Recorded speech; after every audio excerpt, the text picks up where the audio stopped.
ring. Look out!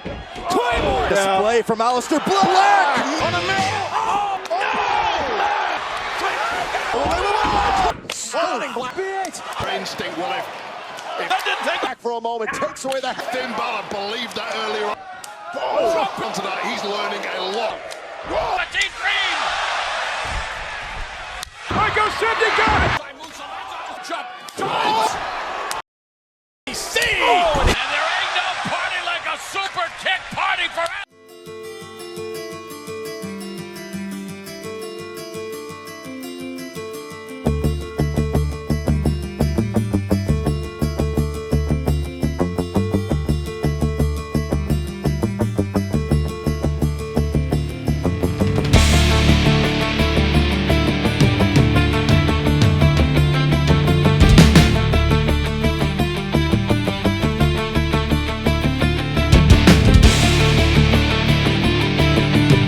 What's up, everybody? This is Joseph Francis coming at you with another Heat and Receipts with the panel. And I'm going to tell you right now, it's been a minute since we were having an episode of Heat and Receipts. We got so much to cover.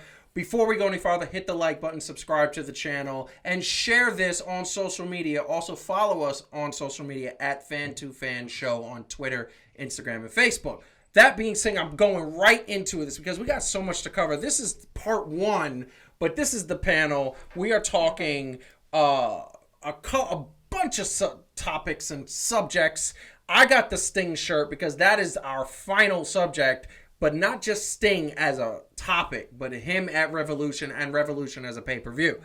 Heidi has a teddy bear shirt. No, Care Bear? It's the pandas hitting each other with the steel chairs. It's the WWF. I did. Yes, I bought that for you. I remember that. That's I right. remember You did that. buy this for me, yes. And Calvin as you. I'm repping for the old dudes. What can I say? I'm repping for the old school, baby. This is what we look like out here now. Just in a white T-shirt? This is what we out here. No, this is a sweater. No, B. it's a sweater. This is what we out here Is it looking like. cold? Striped sweater. Huh? Is it cold? It is kind of cold, but this is what it looked like. Now I'm a producer. I used to be a star, and now I'm working towards being in the backstage. You know what I mean? Repping the new talent. Look. It's true. When you start doing production and producing, you start wearing turtlenecks and sweaters. It's true. Yeah, you know what I'm saying? Yeah. Now that I think about that. Okay, so we are going right into the first topic of the night. The first topic of the night is going to be leg slapping. Or wait a second, the fact that there can be no more leg slapping in WWE. WWE putting out a memo a couple of weeks ago saying that there's no more leg slapping in WWE. However, many of the superstars who aren't seeming to listen are the ones who regularly do it. Nobody seems to be listening to this, but WWE seems to be that this is a situation that they feel like they have to address. I'm going to immediately kick it to Heidi first because I want Heidi to test out her new camera angle that we are going. It is her single camera angle.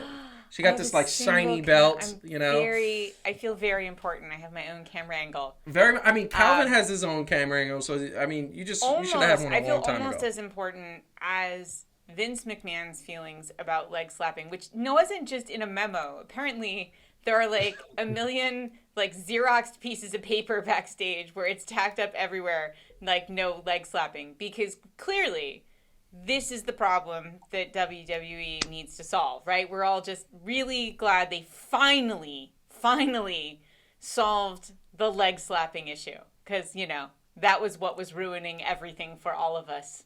That was it. That's what gave him the ratings in the tanker. That was it. Yeah. Calvin, all what the do you dissatisfied superstars? Yes, all it was the leg slapping. They're losing all their sponsors because of the leg slapping. Calvin, what do you think about this? Like, leg slapping has been around since the 80s. Like, seriously, what's going on? Look, I don't know, man. It's just another version of how Vince is losing his damn mind. He reminds me of the dude from what's that the Christmas movie, like before you see the Ghost of Christmas Past and all the other stuff. Ebenezer Mr. Scrooge. Yeah, he going crazy. Like remember how like he went crazy. Like we all know the end part where he came back, but my man was crazy before he started to see the ghost. That's him. Somebody needs to take him to the Ghost of Wrestling Past. and wrestling present. And it's so sad because at the end of the day, it's Vince McMahon, right? Like, he created this. I feel like I'm hearing him saying, like, these kids today and they're leg slapping. These kids today and they're leg slapping. You know? I can just hear it in my head. Like, you know, it's just sad. If anybody here leg slaps, you're getting fired. I mean, it's already, it's you know, the leg slaps are nice because they give you that moment where you actually wonder if it really connected as hard as it seemed like it did. And again, just to sort of contrast with AEW where people are actually hitting each other, like WWE needs everything it can get its hands on to make us actually wonder whether or not like somebody just connected. I think it's also just like, really, we need to take, like, it's already lame. You know, so many of the fights are already so lame that I mean, this is the thing that I'm gonna say wholeheartedly.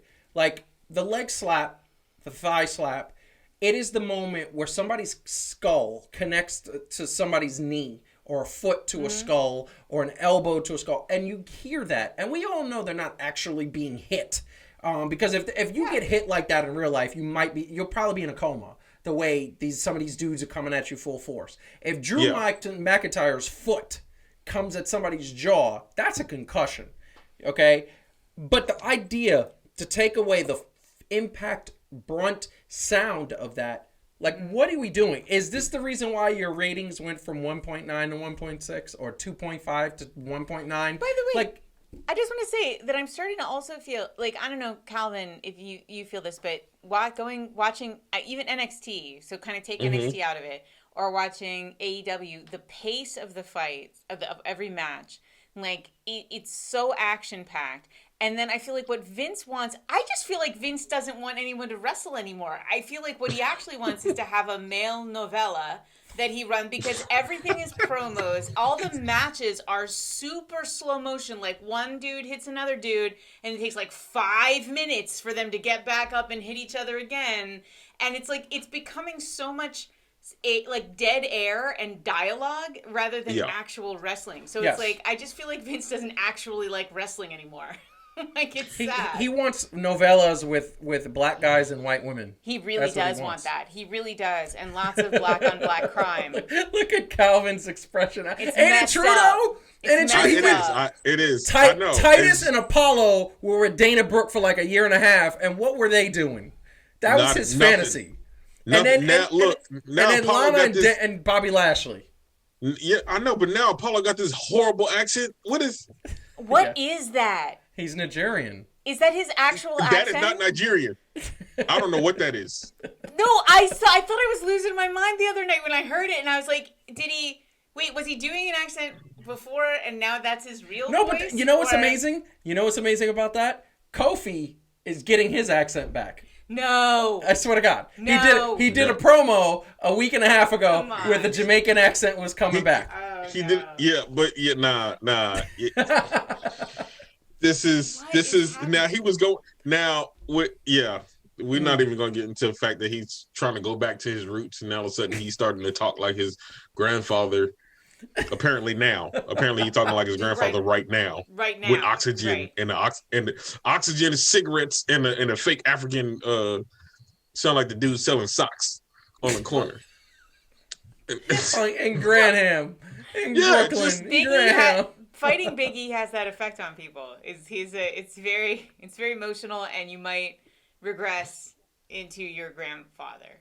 Listen, that's the thing. Listen, I just feel like Vince is like, you know, you guys are having too much success. Right. I think we're gonna have to bring back some of the accents.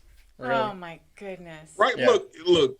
It's just a whole mess. It is what it is. It's a whole mess. It's bad. It's bad. But I'm gonna keep it moving. Like, let's say it's a clean sweep that we all hate it, right? Mm-hmm. Yeah. Ugh. Uh-huh. Yeah. It's a clean Shawn Michaels sweep. is rolling over in his grave. It's true. Hit the like button, subscribe to the channel. As we have grown so much, doubled our time, we want to keep growing and bring more stuff to you, and we're going to keep doing that. More heat and receipts. This is just part 1. We're doing part 2, so you're going to have part 1 and 2 in the next week. That being said, the next topic is, unfortunately, another WWE bashing segment. And unfortunately, I say that because, wow, it just keeps happening. And trust me, we actually like WWE. We like the I know, characters. it's true. But another character is the victim of the NXT curse. And that is Andrade saying that he left a couple weeks ago, asked for his release. They weren't going to give it to him. They eventually did give it to him. Now there are rumors that he is signing with New Japan Wrestling. We all know who he's engaged to. That person, Charlotte Flair, actually was taken out of WrestleMania because they thought she was pregnant. So clearly, Andrade and Charlotte are having a good time, and there's nothing wrong with their relationship, because if thinking that she's pregnant and obviously feeling good about it, and there's a lot of mi amors and I can't wait to see you on social media. So here's the thing, first and foremost, and I'm going to throw it to Calvin because he is our resident NXT specialist. He watches more NXT than both of us combined. This is a problem. NXT superstars come up to Raw and SmackDown. I think the only measure of success that NXT superstars have had has been Shinsuke Nakamura, because he's had quite a few main events. He's gone for the WWE Championship. He's had quite a few titles. So his isn't really a bomb. But besides him and Seth Rollins and The Shield, who were in NXT at the early days, and Kevin Owens and, Baron Corbin. guys, It's been a while. the beginnings, it's been a while. And Andrade was the guy who, by the way, had some amazing matches with Rey Mysterio and some amazing matches with a lot of different people. Yeah, one of the best ladder matches I have. One of the best ladder matches. Yeah. Now he's gone. Is WWE going to regret this, Calvin? Yes, absolutely. Yes. If you watch his matches in NXT, just all the ones that he beat Drew McIntyre. Big ups to Drew for, you know what I mean? Like going through that and putting somebody else over. His matches with Johnny Gargano were epic. And all the matches that he had in general, the gimmick there was it was tailor made. And it's from a lack of a mid card in the quote unquote main rosters, right? Yeah. They don't know how to work the mid card anymore. They don't know how to work the talent in that, tell a good story and possibly work them up to a main card, and they just want to automatically kind of get them up there. And I don't know if it's Vince being petty, he kind of like Triple H, but he really don't, and he don't want nobody to take his job, so he yo, I'm gonna make your people look like crap. Maybe he just mad at that Survivor Series where NXT came and stole the show. And that was the best Survivor Series since Hulk Hogan's team fought The Undertaker. Yeah. To me, that was the best Survivor Series I saw in 25 years. And they weren't even a part of Survivor Series this year. Yeah. You can't even look at Survivor Series. You can't even get near Survivor Series. Heidi, this is what I'm going to ask you. And this is and I'm just going to put a point there before I do. A while ago, me and you were watching Raw. I believe it was fresh off of Andrade fighting Rey Mysterio. They had an amazing match. That was when you loved Rey Mysterio. When he wasn't talking. I still love Rey Mysterio. No. I just cannot handle the storyline with his Mi Familia crap anymore. But Mi Familia, my son, I love Dominique. Rey Mysterio. Just to be clear, Rey Mysterio is amazing, but the storyline. Let's correct that. The storylines that they have this man in is atrocious. Yeah, but the bottom line is that. We were talking about this, and shortly after that match, Andrade put on his social media, which is being shown right now, this picture of him standing with all the Hispanics and all the Spanish people in WWE. And my man is wearing Tim's. He belongs in Brooklyn 98. That's where that him and Eddie Kingston need to have a conversation. Yay. But we made that conversation where we said, why don't they give a faction to Rey Mysterio with Dominic, with Andrade, with Humberto Herrera, all of the Spanish, and I said, yeah, they had that. It was the Latino World Order, but in WCW, unfortunately, they got made fun of. But why don't we do that again and make it serious? Heidi. Okay, I have several things First of all, do you believe this is going to be a mistake? And second of all, Andrade. Yeah, I have several things What would you do? First of all, the answer to why they didn't make it a faction, how come Roman Reigns' faction still only has 2 people in it? Okay? This is not a company that knows how to build factions anymore. I don't know why. It was the key to their success for years and years, right? But for whatever reason, they're not going to do that. I'm not even going to talk about how foolish it is to lose a wrestler of Andrade's caliber, because obviously that is insane. But like, it's hardly the first time, right? I mean, right now they're not using Aleister Black. There's a lot of people who are really, really good who don't get used right. What I want to actually talk about is the arrogance of taking a wrestler that good, who is the fiance and future husband of the female wrestler in the world, and have the audacity to assume that you can treat him badly and you're not going to run the risk of losing her because she's a Flair. Because that is BS. If Chris Jericho can leave WWE, if Big Show can leave WWE, and I know we're going to talk about the guy who just joined AEW, if he can leave WWE, are you out of your damn mind to lose Andrade and run the risk of losing Charlotte Flair, who is hands down the best female wrestler in the world? And that's the kind of arrogance that irritates me endlessly about WWE. They think they can treat anybody however they want, and it's just smart business to think that if you want to keep Charlotte, you keep her, by the way, extremely talented husband happy. Yes. I agree with everything you said, and the thing that I'm going to say is that so we clearly see social media, as I said earlier, they're happy.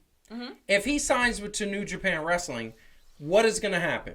Charlotte is going to say, you're going to Japan, I'm going to come with you, I'm going to take time off. Yeah. That's going to lead to having a baby, which she might already be planning. She might already want that, and congratulations and kudos to her. That would be amazing. But that means you lose your top female star. You already got Becky Lynch, who ain't coming back in 2021 most likely. But no, wait, I'm going to tell you why WWE is not sweating this. Because they got the Bella Twins coming back. Clearly, all is lost. Yeah, no, that's fine. That's fine. And by the way, I just want to say, look, it wouldn't matter if it was New Japan, if it was AEW, if it was any other promotion. When they have to go back on the road and they can't be together, which is coming right around the corner. September. Andrade is a very handsome Latin man. And if I was Charlotte Flair, and myself being in a position with a very handsome Latin man, I wouldn't let your butt on the road without me in tow. And so, like, I'm sorry. I'm looking at this and going, Vince, are you insane? Because you're going to lose a Flair. No. He's not insane. The Bellas are coming back. Yeah, I'm sorry. And they're going to solve everything. The damage to the WWE brand to lose Calvin a Flair. Is so bored. I just want to say, to lose a Flair, I don't think there's a bigger blow to WWE possible than to lose a Flair. Well, if CM Punk goes to AEW and Brock Lesnar goes, I would even argue that this is worse. I would. Calvin. And I know you weren't being serious, Joe, with the Bellas. Not at all. That was my reaction to the fact of the Bellas being back. Like that's the Bellas, huh? Woo! Right. We're gonna get Kelly back too, and Kelly. And no shade. Look, right? No shade to Kelly. And I get that they had to endure some things so the girls could, but you know what I'm saying. No, we don't want to go. Are we gonna go back to having Divas championships and having bra and panty matches, and all this other stuff? Because like they was decent wrestlers at best. No, but you can't go. You can't go backwards, right? And this is the thing. Like when you've seen the Charlotte Flair, Becky Lynch, Ronda Rousey triple threat match at one of the greatest matches of all time. When you see you see people like Io Shirai and Rhea Ripley, like you can't go back. I don't want to see that anymore. I don't want to see even Carmella has gotten harder. Like she's tougher now, Yeah. And you see the women in general, the women in WWE and in AEW trying to rise to the bar that has been set for them as wrestlers as legitimate as the men. And then you go like, oh yeah, but let's bring the Bellas back. Like, are you kidding? Like, because I really don't believe for a second that they've been trying to get hard out in Southern California. Yeah. Hey, I'd really rather watch Lita, Trish Stratus, and Mickey James come back and make a comeback. Like legit. Yes. Gail Kim would never Gail Kim, I don't think would ever come back to WWE. No, because Gail Kim was in TNA as a goddess, and in WWE she never even won a match. I mean, I feel like she lost every single match she won. This is clearly still the mindset that WWE believes it has nothing to worry about at this point from any other companies. They still believe because they got that streaming money. And because they got those connections to the major networks, that they're moved okay. to Peacock. Listen, Peacock is NBC. I know, but look at what they do. They block their wrestlers from making money on alternative platforms. Yep. They block their wrestlers from appearing on alternative promotions, and then all everybody has to do is see how goddamn green the grass is over in Tony Khan's yard, right? Where like all of this is permitted, and also you get to create, control your. Let me tell you something. The details of Miro's contract is that my man is making double what his AEW contract is from streaming. And Tony Khan's like, make that money. Well, and again, look, if you lose Lana because you lost Miro, it's really not the end of the world. But if you lose Charlotte Flair because you didn't treat a wrestler as talented as Andrade, right? Shame on you. Like that was a completely foreseeable mistake. And by the way, how dope would it have been to have Andrade coming out and challenging Bobby Lashley? Oh, like that type of match. How dope would it have been Andrade challenging Drew McIntyre? Oh, and by the way, that was what you built up in your company. You built that rivalry. You could have took advantage, but you said no. Matter of fact, if you would have kept it the way that it was, right? So we talking about that. Andrade and Angel Garza and maybe Humberto. Yes. If they'd have played it right. Coming up against Roman Reigns. Yes. Yeah. Now he looked a little more legitimate, right? Because you got beef. Yes. Can you give Roman one more Samoan though? For the love of God, just like. There's only 47 of them. So exactly. Like I just told her he's the head of a table of two. He's the head of a Usos got another brother. Did you know that? Yeah, no, I knew that, and he's not in WWE. Apparently, I'm actually starting to wonder. There's a third Oos. I'm actually starting to wonder if I was imagining it. That thoroughly upsets me, because not only do you have Nia Jax, who, by the way, I don't believe would fit in that dynamic. She doesn't listen. But you got Tamina one of the hardest badass women that you could ever think of, ready to come out and now you got her with Natalya. Yeah, no, that's messed up. Really? We're doing that? Okay, so you're talking about fam. You don't even have to even if you don't have Tamina, you instantly got, what's her name? His wife? Naomi. Come on now. Yes, you got Naomi. How about Naomi and Tamina? By the way, where's the other Uso? He's been healed for 6 weeks. Okay? And where has he been? Oh, and you had him in storylines, but all of a sudden he's not there. Oh, and by the way, they have another a Samoan dude that's in NXT. Yeah. I just and by the way, how about throw Samoa Joe as the announcer the same way they did with Aces and Eights did with Taz when he was in TNA? Why don't he be the announcer? First of all, he needs to stop announcing. He's dope announcing. If you had Samoa Joe in that faction, that's not fair. I mean, are we trying to be fair? Was Evolution fair? No. I'm saying now. in a good way. No, I'm saying in a good way. I know. It'd be amazing. In a good way. But I would have to have Samoa Joe be the champion. I'm sorry. I mean, could we just have a faction? But how about this? Have an actual faction? You know what's amazing? This is something WWE, I'm sure, has a point, and I'm going to go to my camera singular because I want to make this very clear. WWE has a major problem. And the major problem is they're trying to discover things that they've never done, that have never happened. You know what's never happened? You've never had one faction dominate across all your brands.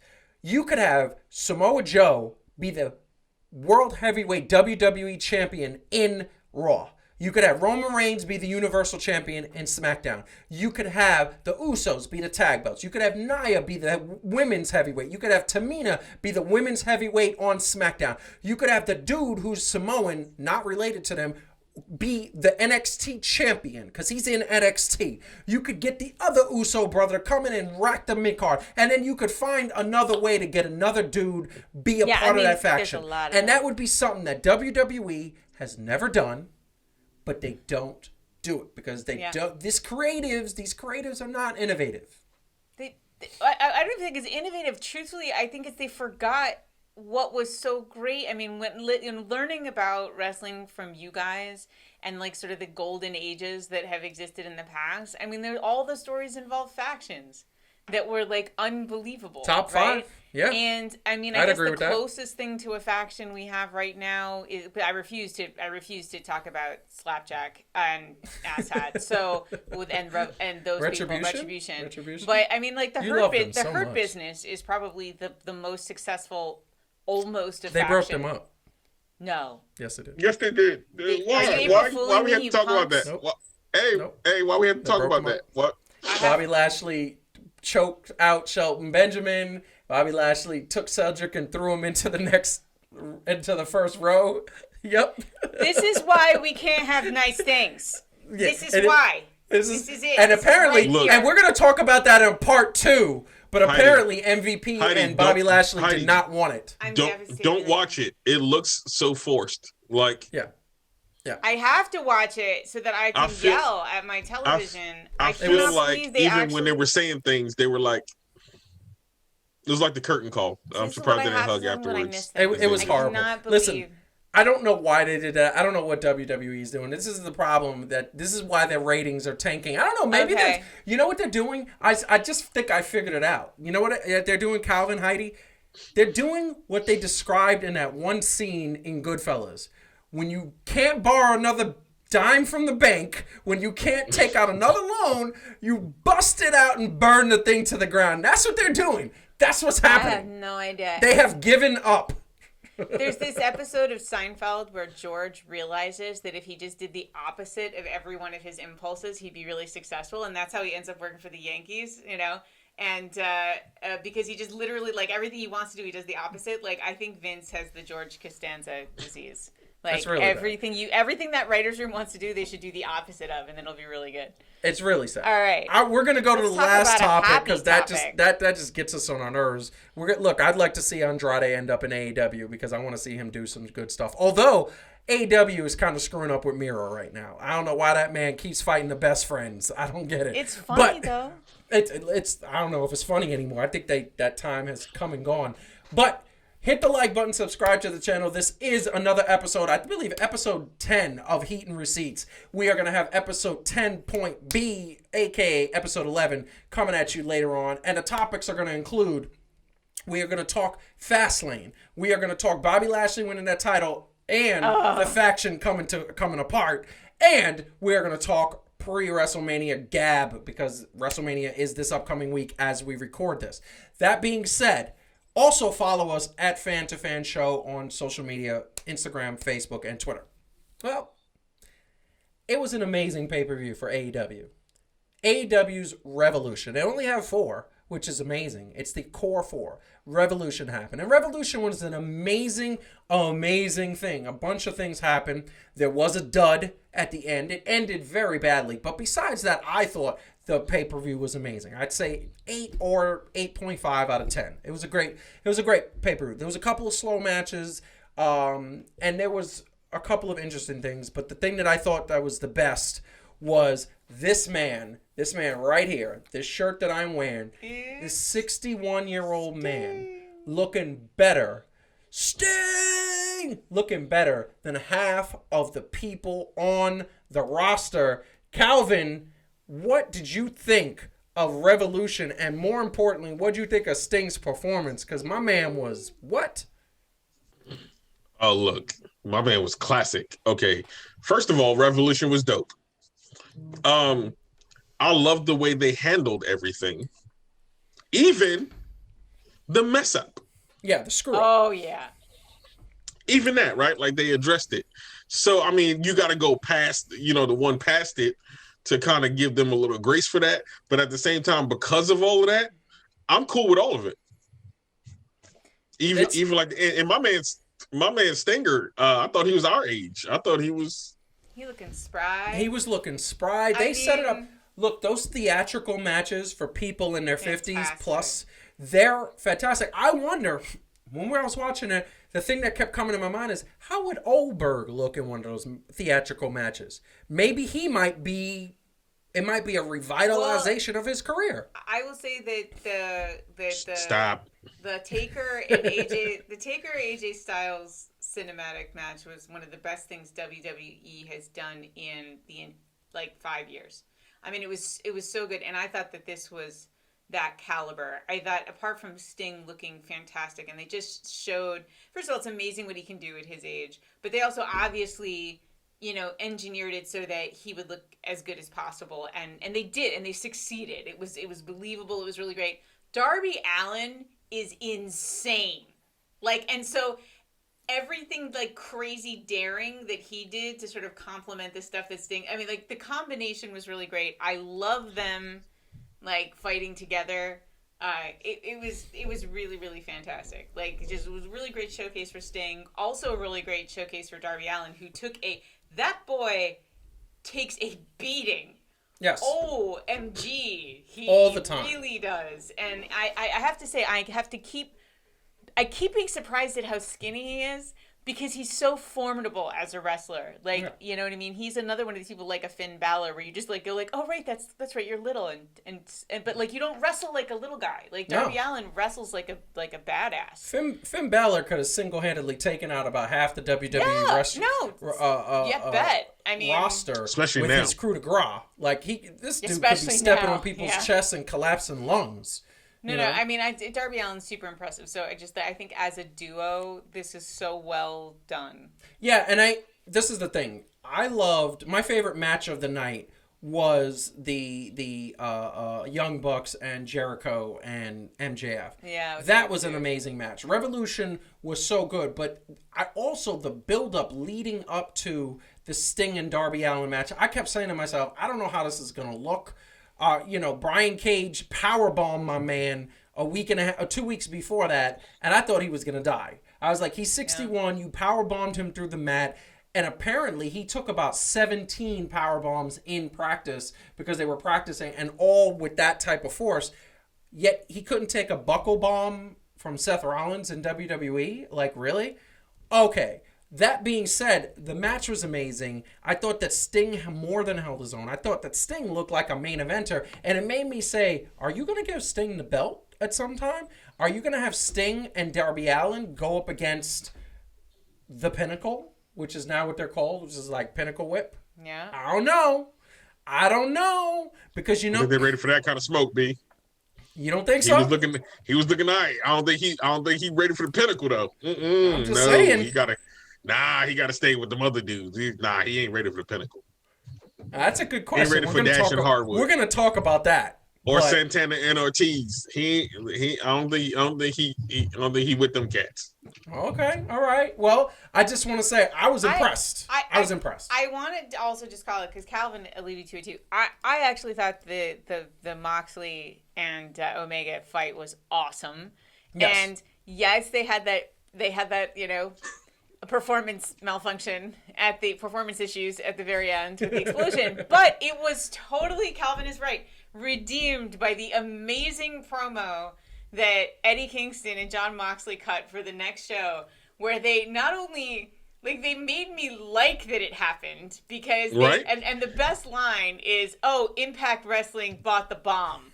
Right? So Yes. they made it basically look like, of course, Impact Wrestling doesn't have any money and they bought cheap crap, and that's why it didn't go. I mean, it was amazing. And everybody knows that that's true. Yeah, everybody knows that Impact Wrestling exactly. has a reputation where they don't pay their performers because they're out of money. I think that the Eddie Kingston, whatever it took to get Eddie Kingston and Jon Moxley together again was worth it.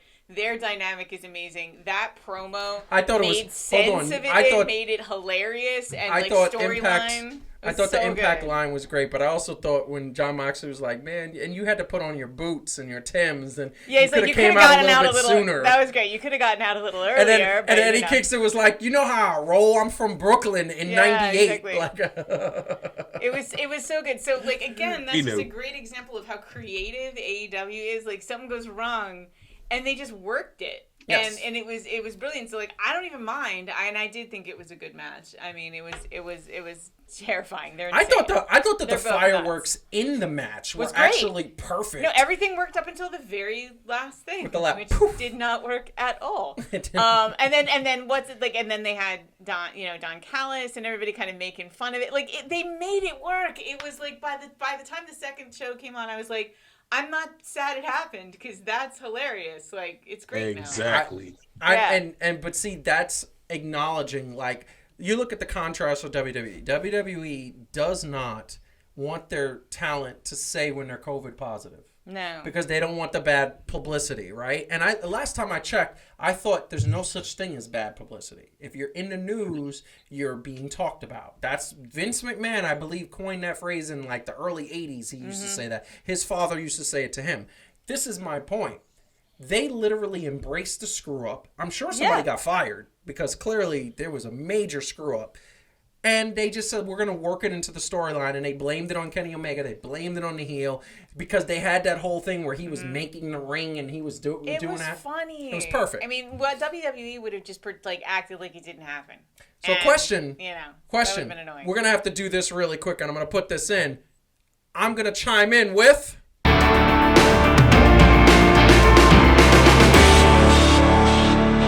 So... what was your, Heidi, what was your best and what was your worst of Revolution? Oh, God. Worst is going to be hard. I mean, the best was the Sting and Darby Allin match. I think that was the best. I mean, that was exceptional. I mean, worst is a little hard. I think the thing I can say is I didn't really care about the women's, like that whole Japanese, like the best Japanese wrestler versus Hikaru Shida. I just didn't care. It's not like it was a bad match. I did not care about it. Fair enough. By the way, also props really quick that I didn't say as sort of like an honorary mention also is that I love that Pac and Rey Fénix won the big tag rumble. Yeah. That was really awesome and it was really cool how they won. So I also love that. Love that. Calvin, what was your best and worst? I'm gonna have to agree with the best being Sting and Darby Allin. Like they pulled it off well because it was kind of gonna go either way in my book.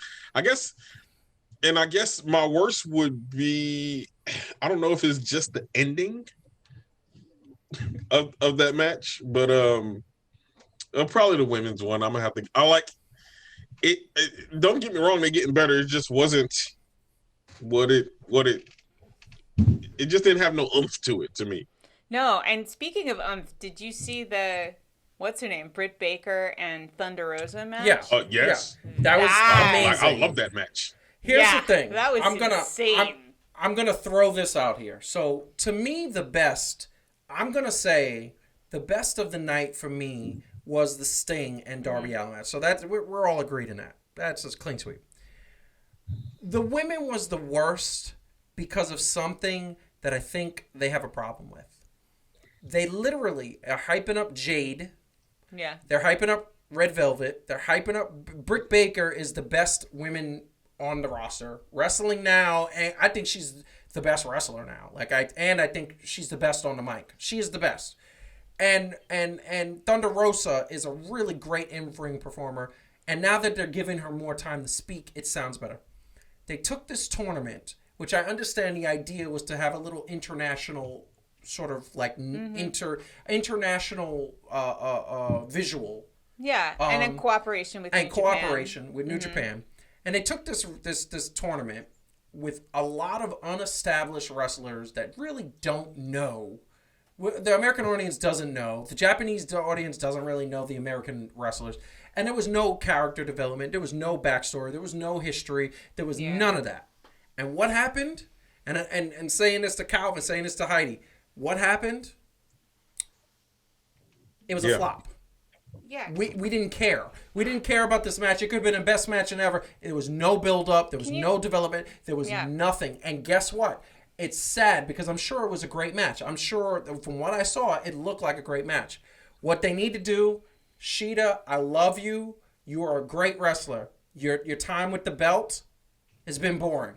It's been boring. Super boring. It's super boring. You need to take this belt off this woman. You need to give the belt to Britt Baker. You need to give the belt to somebody who is known, who is the top of the division. You need to have her go up against somebody who is a major face, whether it's Red Velvet, whether it's Big Swole, whether it's now the returning who's the alien woman? Oh, Statlander. Statlander. Oh yes, Chris Statlander. Chris Statlander came back a week and a half ago, and she had that was a hot finish through their table. Basically, bottom line is that Sheeta has the belt, and you cannot have her have the belt anymore. I would just say, and by the way, yes. I just want to say this really quick. Please get a new belt. That belt looks like something I would give my 6-year-old. I used to play dress up with a belt like that. That's insane. I just want to tell you, the only belt that looks worse is the NWA women's title. Oh my god! I that feels like a bracelet, but it looks like it what has they like should have done. I it just looks think like what it has colored metal. Yes. Like it doesn't even look like real metal. It's horrible. I think what they should have done with the Japanese women would be do like an invasion storyline for at least a couple of weeks leading into it, where they came over and them as a group were attacking the AEW locker room as a group, right? And so there's like beef between the two groups of women that would have built to something that felt like it mattered at the end, right? Like, so I think that would have been helpful, but as it was, like you said, I don't know these characters at all, and you didn't help me know them, so now I don't care.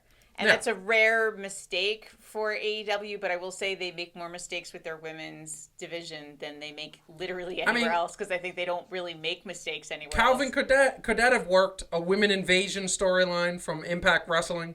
And vice versa. Or from New Japan. You know, yeah, because I feel like they should have had somebody from actual AEW hold the belt, right?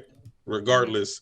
And you can work in getting to know the other wrestlers if you want to do that by having them come in and challenging, right? Like, and making it, you know, in the invasion angle, right? So like now you fighting this chick and that chick and this chick. You can get your little backstory because you know Jim Ross is the master of knowing everything about every wrestler ever and their pets and their mama name and all that other stuff, you know. And it could have been, you know, Mrs. Hiroshima's baby girl finally getting her dream or whatever the case may be. But yeah, like to nothing. I mean, and no offense to, you know, to because she what's her name? I don't remember. I don't even know her name. Sort of That's point. the problem. Yeah, like okay, it works if it was the men, right? And this is one of the things when you can't treat the women as the men. Yeah. Right? Like Kenta. Kenta could come in, whether you know him as Kenta or whatever. Yeah, because he could Kenta come is in one and of the do most famous some wrestlers stuff. in the world. Yeah. But like you can't do that with the women in general because unfortunately the revolution is just happening. So just because y'all know somebody from Japan don't mean that your audience is really going to know the people from Japan. Exactly. So you got to work them in. Yes, and there was no working. There was nothing. It was just they just said, "Oh, this person's." I swear to God, I kept looking at it, and there was one girl on there. I think she's had the New Japan Wrestling Heavyweight Champion, and I thought she was gonna win, and then at the last minute she lost, and I was like, "Whoa, I don't know anybody else on here." It was bad. It was bad. But Revolution as a whole was good, and it led to the Inner Circle breaking up. We're going to talk about that. I think we need to have a faction show because I think there's a lot of so many good factions. There was the Inner Circle, Pinnacle being formed, the Hurt Business breaking up, all of these different factions. Now the Nightmare family is split in half. We got to talk about that, but we're not going to talk about that now. We're going to peace out to the people. So I'm going to do the quick goodbye. Calvin, what do you want to say to the people? You know what? Hey, we love y'all, and we ain't gonna fail you. Never mind. I'm not even gonna go there. We love y'all. We love y'all. We appreciate y'all. We ain't gonna let you down like certain writers and owners of certain companies might do. That's and right. You know, that's right. True. Leg slap forever. That's true. Leg slap forever. That's right. Hashtag leg slap forever. What do you want to say to the people? Thank you guys. You know, we've missed getting to talk about wrestling, so it's nice to be back, and lots of exciting things to talk about in the next episode too, because so much to talk about going into WrestleMania, and apparently I have to go watch the Hurt Business breakup. Yes. And if I survive that experience, I'll see you guys next time. Yes, that is true.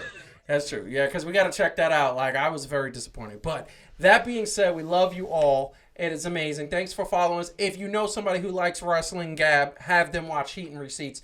This is episode 1, episode 10. Episode 11 will be out soon. And then we will have episode 12, which will be the post-WrestleMania episode. We're going to talk about the 5,000 or 6,000 nights of WrestleMania that are now 4 hours each night. Like, I don't understand how these people want us to sit in front of our TVs for 4 hours for like 6 nights in a row. I don't understand that. But that being said, we love you all. Follow us at Fan to Fan Show on Twitter, Facebook, and Instagram. Subscribe to the channel, like this video, share this video.